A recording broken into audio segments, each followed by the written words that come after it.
His energy keeps shooting higher. It's extraordinary.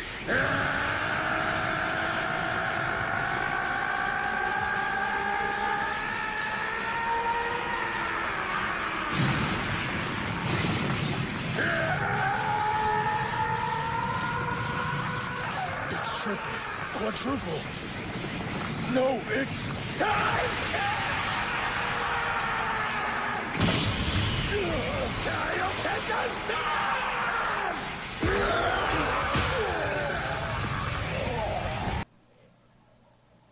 The Magma Miner is one of the 3 classes everyone gains access to at the start. Its strength is its high damage output, coming from its specialization, Heat. Heat grants you 1 stack of ability power every time you deal damage to an enemy, and it can stack up to 10 times. It's important to note that if you hit 2 enemies with a skill, you gain 2 stacks.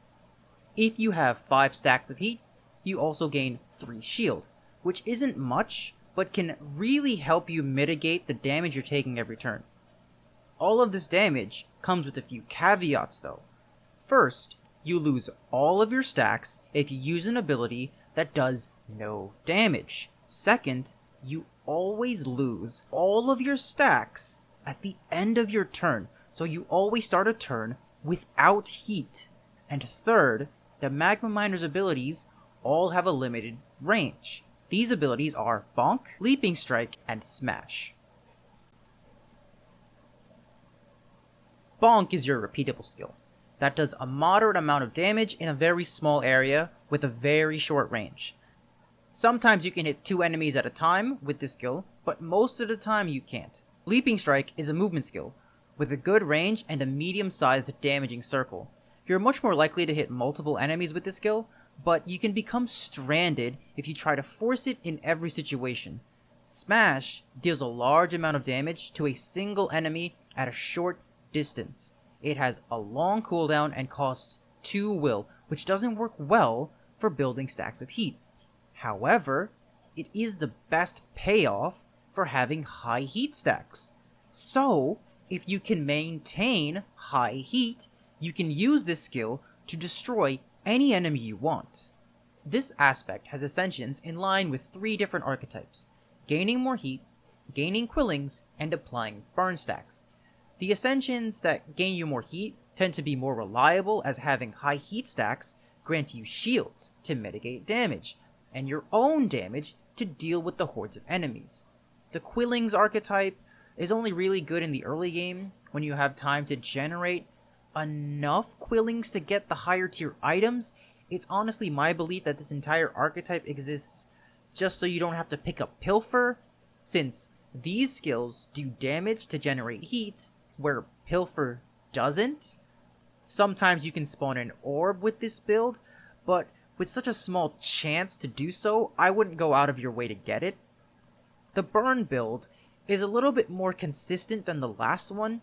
It completely changes your damage type over to magic, and now applies burn to enemies you hit. However, without detonate or incendiary to instantly gain value out of the stacks you're applying, your damage output is severely limited. So, with a limited range and the need to always deal damage, the Magma Miner has a very clear playstyle. You focus down high priority targets and use your leap to close the distance or avoid damage. It's important that you avoid damage because the 3 shields you gain are mostly useless and in the early game difficult to maintain. You can use Smash to start a turn, but I would hold off unless you can clearly get the kill or phase the boss with it. Just bonk your way through most things and you'll be fine. I would put this class in B tier. Its limited range reduces the number of enemies you can deal with simultaneously. It can't make good use of bindings that cannot deal damage. Only one of its 3 archetypes is consistent. The Quillings archetype does nothing for you in combat, and the burn build needs certain bindings to pop off. The shield gain is situational and very limited.